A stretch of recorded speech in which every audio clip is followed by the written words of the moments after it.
હેલી પૂછડે જાગરણ છે ને ગધડીની હજી એકે નવરી નથી, બધી ઠોસરા ખખડાવે. 7 વાગ્યા લગી શેરીની ઓટલે બેઠી રે, ઘરમાં ગરવામાં ના સમજે, પછી મોડી નવરી થાય ને. લાઈ જલપાબેન ને ફોન કર લો, પછી રમશું બધ્યુંય. તમારે ધોકોન, લંગડીન, થાપોદાન, સંપલ ખોન, ઊભી ખોન. જો જલપા, રેશમા, શીતલ ને ચંપા આટલીને બોલાવીને બીજી તાર બેન પણ હોય ને પૂછડી એને બોલાવી લે. ઓલી દક્ષાઈડીને માર બરકવી જ નથી, દા આવે ને એટલે પટપટ પૂછડી પટપટાવતી ભાગે ઘરમાં. મને ભૂખ લાગી એમ કરીને પાછી ગરી જાય, ઓછી નથી માયા. હાલો જલપા ભાભી થઈ ગયા નવરા? તો આવો ઉપર, અમે કયું ની મેડિયા સડી ગયું. હા હું ભૂરી એમ કહેતી કે આખી રાતનું જાગરણ કરું. ના રે ના, મારે કાંઈ આખી રાતનું જાગરણ કરવું છે નહીં.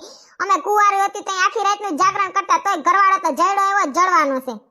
હા કાંઈ કોથરા છોડી લેવા નથી, તો ભૂરીનું હમણાં નવું નવું જળ દેવાનું છે ને એટલે ખોટી ખોટી ઉલારા મારે છે. ઈ હવાઈને બેહી જાહે, પૈણવા દ્યો. એ હા પછી રાતે ઓલા ભાઈ કાકાની સોડા પીવા જાહું હો ને, તમાર હગા થાય છે ને? જલપાબેન ના હગા થાય છે ને, તો હાઈ જે